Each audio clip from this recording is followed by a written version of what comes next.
At ngayon, nandyan ka na.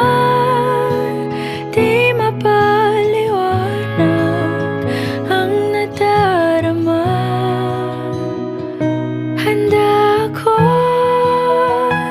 sa walang hanggan. Di basahin, di ka sasaktan. Mula noon hanggang ngayon, ikaw at ako.